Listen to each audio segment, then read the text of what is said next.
The Cobra effect, when good intentions lead to bad outcomes.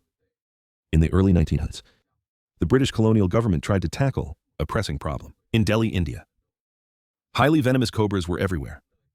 Their bites were often fatal, causing over 20,000 deaths recorded each year across India. To combat this threat, the British government announced that they would pay a bounty for every dead cobra brought in. The people of India rushed out to hunt, kill, and hand in cobras. The plan was a success until it failed. Soon after, cobras became a valuable commodity. People started breeding cobras just to kill them and collect the bounty. Cobra farming became a lucrative business. The British government was baffled as the number of cobras kept increasing. After a few years, they realized what was happening and stopped paying bounties. Suddenly, cobras were worthless. The breeders released them into the wild. Once again, the streets were crawling with snakes and filled with terrifying hisses. It is said that the problem became even worse than before the government intervened. From this, the term Cobra effect was born, referring to situations where good intentions lead to bad outcomes because of misguided incentives. They say the road to hell is paved with good intentions, but that road is really paved with foolish rewards, silly ones. Laozi, the legendary founder of Taoism, once wrote, "The more laws, the poorer the people. The more sophisticated the weapons, the greater the chaos, the craftier the schemes, the stranger the outcomes. Everyone has good intentions, or at least thinks they do. Yet results often turn out completely opposite to the original intent. The more we intervene, the worse things seem to get." Intentions are easy to express correctly. We say we want to fix a problem, help those in need, or improve a system. But incentive structures are not so simple or obvious. A poorly thought out reward and punishment policy can make society work hard in the wrong direction. A classic example comes from Vietnam. At the end of the 19th century, the city of Hanoi was overrun by rats. The French colonial government then implemented a bounty program, paying people a small sum for each rat they killed. Concerned about disease risks, the colonial government did not want citizens to submit whole carcasses. They decided to pay for every rat tail submitted by the people. Can you guess what happened next? Rat tails suddenly became the focus of a booming industry. The Vietnamese people realized they didn't need to kill the rats. All they had to do was catch a rat, cut off its tail, release it, and exchange the tail for money. In this way, the rats could even reproduce, producing more tails to sell. Needless to say, the bounty program failed to achieve its intended result. Instead of decreasing, the rat population exploded like never before. The French administration's plan failed for reasons similar to the Cobra effect. But their approach also highlighted an important point. The problem isn't just about rewards, but how success is measured. This brings us to Goodhart's law, a saying named after British economist Charles Goodhart. It states that when a measure becomes a target, it ceases to be a good measure. In our example, the intention was to reduce the rat population by paying people to kill them. The rat tail was used as the measure of rats killed and determined how much money people could earn. The more tails, the bigger the reward. As a result, the measure became the target for the people. And overnight, rat tails suddenly became valuable. People no longer focused on exterminating rats. They focused solely on maximizing rewards. Looking back, the outcome was predictable. When rewards are tied to a problem, the more the problem, the more the reward. Now, let's consider another example, showing what happens when an incentive is not clearly defined. In the early 20th century in the Soviet Union, demand for iron nails soared. But the USSR did not have a market economy. All production activities were centrally planned. To encourage production, the government tried to incentivize nail factory workers. First, the government proposed paying workers based on quantity. The more nails they produced, the more money they earned. This led workers to use their limited steel to make as many small nails as possible. Realizing the problem, the government changed the metric. Now production was measured by weight. Unfortunately, this backfired too. Factories began producing fewer nails. The nails were enormous, and so heavy they were practically useless, and so heavy that they were useless. The factory workers adjusted their behavior to maximize their rewards, rather than act according to the spirit of the system. The incentives encouraged achieving targets, not fulfilling real consumer needs. Once a target becomes the goal, quality is always the first thing sacrificed, and what we get is useless. Low quality output. All three examples show us that people act in their own self-interest. Incentive systems are often designed on a large scale to achieve common good, but individuals will always prioritize themselves over the collective. Yes, cobras are dangerous, but I need to eat and support my family. Rats carry disease. Yes, but I need a roof over my head. I need money.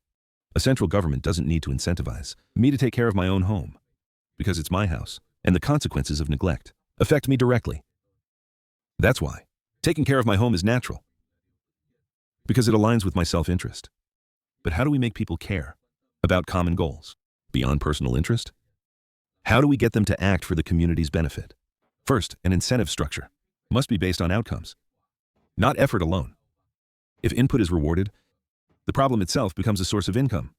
So instead of paying for each dead snake, the British government should have rewarded communities when the number of snakes found or snakebite incidents decreased over a period of time.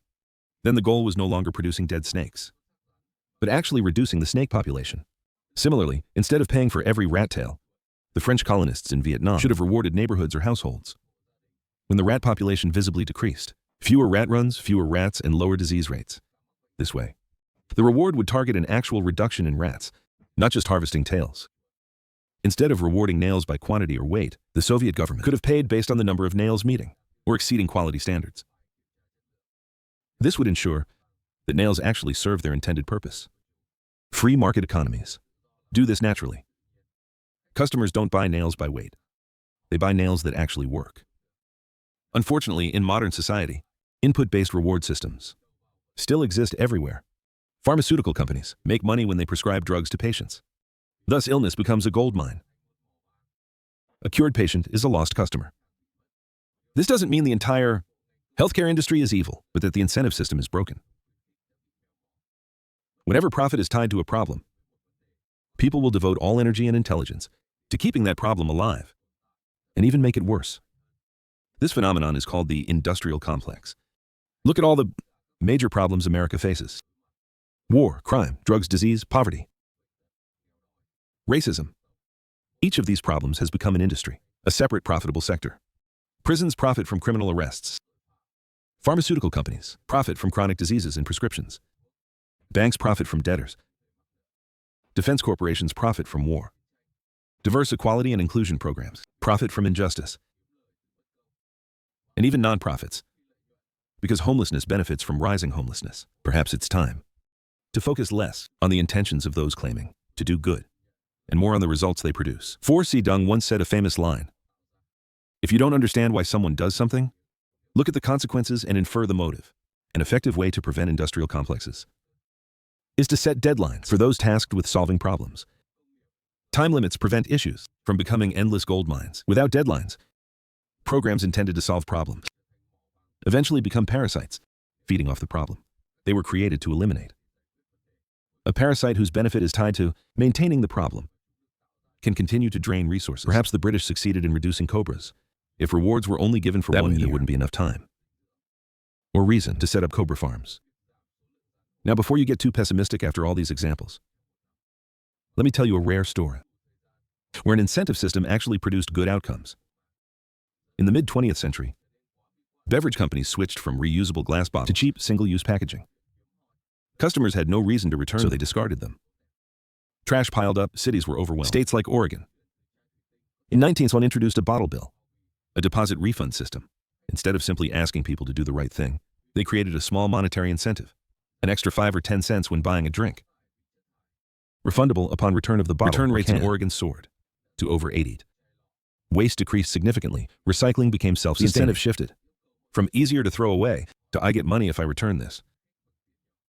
Another important point: good incentives create alignment of interests. Workers are motivated most effectively when they enjoy the fruits of their labor. People tend to abuse systems when they do not bear consequences. A good incentive must also be flexible. It's like running an experiment. If it doesn't work, it must be adjusted and updated.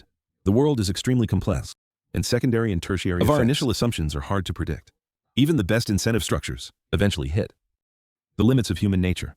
That's when culture emerges, an invisible force guiding behavior, even without rewards. A good culture is one where people care about long-term outcomes, where people feel valued, challenged, and connected to a purpose larger than themselves. This is why founders and CEOs behave like cult leaders, constantly emphasizing culture whenever possible. With a strong culture, incentives are almost unnecessary. Without a strong culture, you face a situation where personal interests diverge from collective interests, and incentive structures must account for infinite loopholes. If you find yourself in such a skeptical position, besides gaming your own reward system, what else can you do? As Marx once sarcastically said, the best way to increase wolves in America, rabbits in Australia, is to offer cockroaches in India, skins or bodies. Then patriotic citizens rush to breed them. Our civilization seems to be getting crazier every day. Mass media is a major driver of this craziness because their entire business model is based on selling stories and manipulating perception. Separated from collective interests and incentive structures, must account for an infinite number of loopholes. If you find yourself in such a skeptical position, besides trying to game your own reward system, what else can you do? As Marx once sarcastically remarked, the best way to increase the number of wolves in America, rabbits in Australia, and cockroaches in India, to offer bounties for their skins or bodies. Then patriotic citizens will rush to breed them. Our civilization seems to be getting increasingly insane.